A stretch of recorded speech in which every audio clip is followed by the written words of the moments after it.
সালামু আলাইকুম, আমি নাইম দক্ষিণ কোরিয়া থেকে। সবাইকে স্বাগত জানাচ্ছি আমার ইউটিউব চ্যানেল নাইমিলিতে। যদি চ্যানেলটা ভালো লাগে তাহলে সাবস্ক্রাইব করে পাশে থাকা বেল আইকনটা ক্লিক করে রাখুন। আর যদি ভালো না লাগে তাহলে দেখতে থাকুন, দেখতে দেখতে ভালো লাগা ভালোবাসা হয়ে যাবে ইনশাল্লাহ।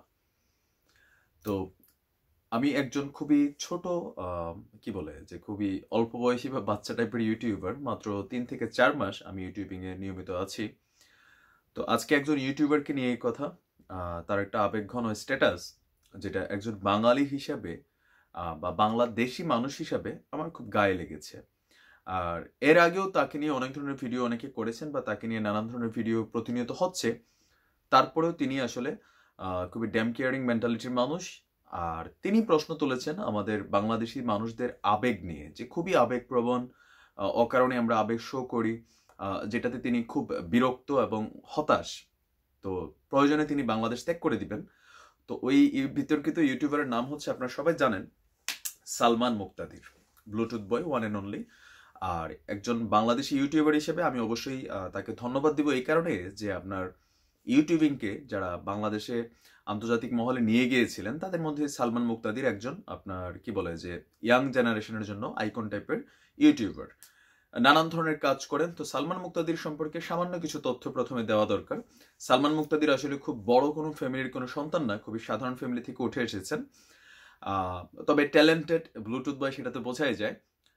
আপনি যখন আমরা আসলে ইন্টারনেট সম্পর্কে এতটা খুব ভালো বুঝি না বা ইউটিউবিং সম্পর্কে যখন আপনার তো জিমেল আইডি নেই, ঠিক তখন তিনি ইউটিউবে ঢুকে গেছেন। আর বেশ কয়েকবার ইউটিউবের যে কেন্দ্রীয় যে বড় বড় কি বলা হয় যে প্রোগ্রাম পার্টি থেকে সেইখানে তিনি নিমন্ত্রিত হয়েছেন। So as a Bangladeshi YouTuber হিসেবে এটা আমার জন্য অর্জন যে তাকে আমন্ত্রণ করা হয়, নিমন্ত্রণ দেওয়া হয়। তো সালমান মুক্তাদির ছাত্র জীবনে যে খুব বেশি ভালো ছাত্র ছিলেন সেটাও না। তিনি আপনার কোনো রকমের টেনে টুনে এইচএসসি পাস করেছিলেন। তিনি নিজেই বলেছেন যে 22-12 উপরে ফেল করেছেন হিসাব বিজ্ঞানে। আর এসএসসিও আপনার খুব কষ্ট করে টেনে টুনে পাস করেছেন, পড়ালেখায় খুব ভালো ছিলেন না। তো এইচএসসি পাস করার পর তারপরে স্টুডেন্ট ভিসায় তিনি অস্ট্রেলিয়া যান, সেখান থেকে পড়ালেখায় মন বসে না, তারপর বাংলাদেশে ব্যাক করেন।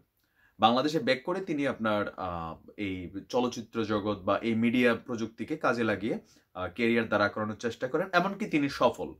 সালমান মুক্তাদিরকে চিনেন না এমন খুব কম মানুষই আছেন যারা নিয়মিত ইউটিউবিং দেখেন বা নাটক দেখেন। তো এই সালমান মুক্তাদির বেশ কয়েকটা নাটকও করেছে, আবার তিনি একজন এখন নির্মাতাও বটে। বেশ কয়েকটি বিজ্ঞাপন চিত্র তিনি নির্মাণ করেছেন। তো লাস্টে যেই কারণে সালমান মুক্তাদির এসে বিতর্কিত হয়েছিল যে আপনার ক্ষমতা বা ওই যে আমাদের বাংলাদেশের রাজনৈতিক নেতাদের মতন, যখন আপনার অর্থ, ক্ষমতা বা কি বলে যে আপনার যশ বা খ্যাতি, এগুলো যখন একটা মানুষ তার পরিণত বয়সের আগে পায়, বিশেষ করে আমাদের ভারত, বাংলাদেশ, পাকিস্তানের মধ্যে এটা হয়, তখন সে আউলায় যায়। তো সে আউলায় যাওয়ার মধ্যে সালমান মুক্তাদির কিন্তু একজন, যার কারণে লাস্ট যে তার কয়েকটা ভিডিও তিনি আপলোড করেছিলেন ইউটিউবিং এ, যেগুলো নিয়ে তাকে অনেকে রোস্ট করেছিলেন, তাহসিন হাসান ভাই থেকে অনেক ইউটিউবাররা তার সম্পর্কে ভিডিও করেছেন, তখন আমি ইউটিউবে ছিলাম না, থাকলে হয়তো আমিও করতাম। তো ওই রোস্টিং এর একটা প্রধান কারণ ছিল যে তিনি তার যেটা দুইটা ইউটিউব আইডি আছে, একটা হচ্ছে সালমান দা ব্রাউন ফিশ, একটা হচ্ছে সালমান দা পুঁটি মাছ মনে হয় এরকম টাইপের।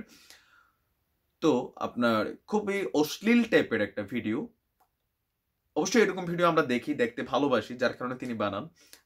আমরা ভারতীয় ছবিতে দেখি, এসব আইটেম গান দেখি, বা বাংলা ছবিতে বা বাংলাদেশে এতটা অশ্লীলভাবে এখনো পার্সোনাল কোনো মিউজিক ভিডিওতে তিনি ছাড়া আসলে এই দুঃসাহস কেউ করেননি। তো তার ওই ভিডিওটা নিয়ে যথেষ্ট সমালোচনা হয়।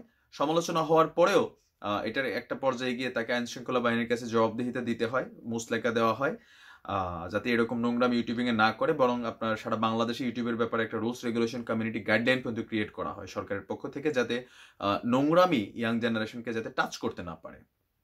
এগুলোর পরেও তিনি কিন্তু সাধারণভাবে যারা সাবস্ক্রাইবার আছেন, আপনি জানি আমার চ্যানেলে সাবস্ক্রাইব করেন, তো আসলে এইটা একটা সংখ্যা আমার চ্যানেলে শো করে যে এত হাজার, এত লক্ষ, এতজন সাবস্ক্রাইবার।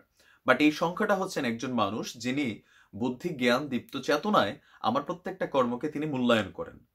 আপনি যখন আমাকে দেখেন অবশ্যই আপনি আমাকে মূল্যায়ন করেন। প্রতিটা সাবস্ক্রাইব হওয়ার মানে হচ্ছে যে এতগুলো মানুষের কাজ পর্যন্ত আমি যাচ্ছি। আবার আনসাবস্ক্রাইব যখন হয় তার মানে হচ্ছে আমার কোনো কথায় বা আমার কোনো আচরণে তিনি হয়তো মনসন্তুষ্ট হতে পারেননি।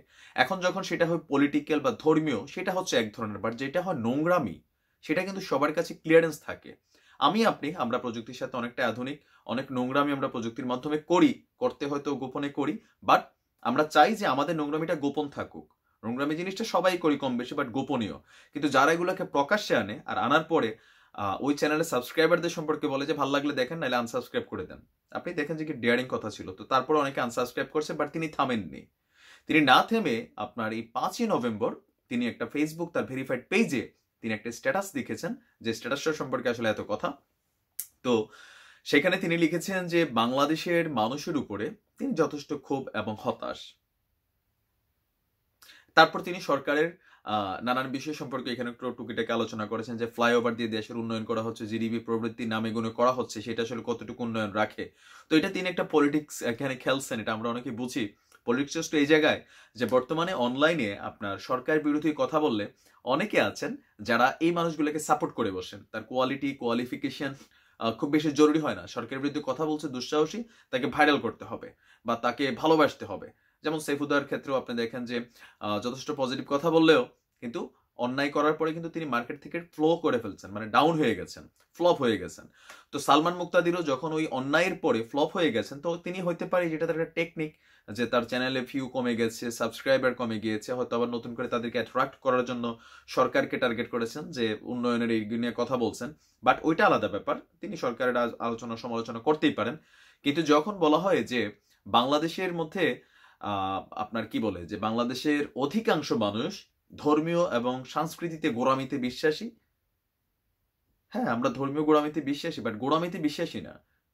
আপনি ধর্ম সম্পর্কে জানলে আপনি এরকম ভিডিও বানাতেন না। ওই যে কোনো ভূতের মুখে রাম নাম, হিন্দিতে একটা কথা আছে মেবি, বা বাংলায় ওই শব্দটা প্রচলিত, এমন কথা। মানে যিনি নোংরামির আবিষ্কারক তিনি আবার ধর্ম সম্পর্কে কথা বলেন, তো খুবই হাস্যকর বিষয়। তারপর তিনি বলেছেন যে এই দেশের মানুষ অতিরিক্ত আবেগপ্রবণ কারণে অকারণে। জি ভাই, আমরা কারণে অকারণে অতিরিক্ত আবেগপ্রবণ। এই কারণেই আপনাদের এইরকম থার্ড ক্লাস নির্মাণ যে নাটক হয় বা ভিডিও বানান, যেগুলোর মধ্যে আসলে কোনো কিছুই থাকে না, এটা বাংলাদেশ দেখে আপনি এত লক্ষ লক্ষ ভিউ পান। কারণ আমরা আবেগে ভালোবাসি, সালমান ভাইরে ভালোবাসি দেখে কিনে দিচ্ছেন, আমরা সেটা দেখতে যাই। আপনি ইউরোপে এসব ফালতু ভিডিও বানায় কিন্তু, বা মানে লো ক্লাস ভিডিও বা কোয়ালিটি লেস ভিডিও কিন্তু আপনার এত সহজে ভিউ হয় না। আমরা বাঙালিরা আবেগপ্রবণ দেখি, আমরা যাকে ভালোবাসি তার সবকিছুই ভালোবাসি, যারে ভালোবাসি তার সবকিছুই ক্ষমার চোখে দেখি। সেই কারণে অনেকে আবার আপনাকে সাবস্ক্রাইব করেছে। আপনি ইউরোপে হলে এই হারানো সাবস্ক্রাইবার জীবনে ফিরে পাইতেন না। আপনি আমাদের আবেগ নিয়ে কথা বলার কোনো রাইট নেই। তারপরে তিনি লিখেছেন যে তার এইসব কথাবার্তার কারণে তার বাংলাদেশে আসলে থাকতে ইচ্ছে হয় না। তার আসলে মনে হয় যে, হ্যাঁ, তিনি লিখেছেন আমি কসম করে বলছি, আমাকে যদি দেশ ছাড়তে হয় আমি ছেড়ে দিব। চলে যান, আপনারা আটকাই রাখছে কে? আপনার মতন মানুষের আমেরিকার তারা সিটিজেন দিবে না। আপনি এমন কোয়ালিটি সম্পন্ন কোনো, আপনি ইউটিউবার হতে পারেন, সেটা একটা আলাদা কোয়ালিটি। আপনি ইউটিউবিং এ অনেক চ্যানেল আছে, অনেকভাবে আপনার হয়তো দেখা গেছে যে ফেমাস হচ্ছে, সেটা আলাদা বিষয়। কিন্তু আপনি যেই মানের ভিডিও করেন, যেগুলো দিয়ে আপনি পপুলার হচ্ছেন, এগুলোর জন্য ইউরোপ আমেরিকাতে আপনাকে ডাইকানিয়া সিটিজেন দিবে না। ভাই তুমি চলে আসো। আপনি পারবেন, একটা টেকনিক আছে, সরকারের বিরুদ্ধে কথা বলবেন, বাংলাদেশে আওয়ামী লীগের তারা খেপবে, আপনার নামে মামলা টামলা হবে, একটা ধোলাই দিবে, সেটা একটা থানায় জিডি হবে, ছবি টবি আসবে পত্রিকায়, টিভি চ্যানেলগুলো রিপোর্ট করবে। আপনি এই রিপোর্ট নিয়ে কোনো রকম একবার আমেরিকা যাবেন, ইউরোপের কোনো দেশে যাবেন, আপনাকে ওইখানে নাগরিকত্ব দিবে। আপনার আসলে টার্গেটটা কি সেটা আমি জানি না। আপনি আসলে কোন উদ্দেশ্যে এই ধরনের কথাগুলো মাঝে মাঝে বলেন, আমি জানি যে আমার ভিডিও সালমান মুক্তাদির ভাই দেখবেন না, কিন্তু আপনারা যারা দেখেন আমি তাদের জন্য এই কথাগুলো বলি, যে এই ধরনের ইউটিউবার যারা আছেন অবশ্যই তারা আমাদের ইউটিউবিং জগতের জন্য লিজেন্ড, বা কি বলে যে পূর্বপুরুষ, হ্যাঁ ওইরকম টাইপের। বাট লিজেন্ড যখন আসলে একটা অন্যায়কে বা একটা মানে কি বলে নোংরা সংস্কৃতিকে তিনি ডে বাই ডে প্রেজেন্ট করতে চান, আর সেটার জন্য তিনি ক্ষমা চাওয়ার পরিবর্তে, আপনি দেখেন মিথিলা ভাবির কথা আমার বেশ কয়েকটা ভিডিওতে দেখেছি আমি, তাদের মধ্যে আসলে কোনো বোধ শক্তি নেই। তাদের কথা হচ্ছে যে আরে আবাল জনতা আমরা, হ্যাঁ আজকে যেটা করি কালকে আবার একটা ঠিক মতো নাটক করলে পরশুদিন আমাদের মার্কেটে কাটতির অভাব নাই। আসলেই কিন্তু অভাব নাই, আসলে কিন্তু অভাব নাই। তিনি বলেছেন তিনি বাংলাদেশ সাথে রাজি আছেন বিভিন্ন বিষয় নিয়ে, আপনার তিনি এই স্ট্যাটাসটা দিয়েছেন। তারপর লিখেছেন যে বাঙালি জাতি এখন অনিরাপদ যৌন হতাশায় মানে ভুগছে। তিনি আসলে কি বোঝাতে চাচ্ছেন আমি জানি না। তার মনের মধ্যে সারাদিন নোংরামি চিন্তা করে, নোংরামি কাজ করেন, তার ইউটিউবিং ভিডিওর মাধ্যমে যুব সমাজকে তিনি নষ্টের দিকে আকর্ষণে ধাবিত করছেন। বিরাট একটা শ্রেণী কিন্তু তার ফলোয়ার আছেন, সাবস্ক্রাইবার আছেন, ইয়াং জেনারেশন একদম। আপনার আমাকে যারা ফলো করেন তাদের মধ্যে শিক্ষিতের হারটা হতে পারে 50%, বাট সালমান মুক্তাদিরকে যারা ফলো করে তার কিন্তু 80% প্লাস হচ্ছে ইউনিভার্সিটি ভার্সিটি লেভেলের, হাই স্কুল লেভেলের বাচ্চারা। তো তারা তার কাছ থেকে আসলে কি শিখছে? তাদের মধ্যে কোনো ভালো কোনো কিছুর মেসেজ আছে? 100টা ভিডিও বানালে 2টা ভিডিওর মধ্যে হয়তো ভালো মেসেজ থাকে, 98% এখন যে ভিডিওগুলো বানাচ্ছেন, প্রথমে যিনি যেগুলো বানিয়েছেন সচেতনতামূলক ভালো বেশ কয়েকটা ভিডিও আছে, কিন্তু ইদানিং আমি জানি না এই লোকটার আসলে কি হয়েছে, অতিরিক্ত যশ খ্যাতি কি আসলে তার জন্য কাল হয়ে দাঁড়ালো কিনা। তো সালমান মুক্তাদির সম্পর্কে বা তার এই কমেন্ট সম্পর্কে আপনি কি ভাবেন সেটা কমেন্টে লিখতে পারেন, তবে অবশ্যই গালি দিয়েন না, গালি দেওয়া ভালো কাজ, আমি সবসময় বলি। তো আজকের মতো এখানে বিদায় নিচ্ছি, আসসালামু আলাইকুম।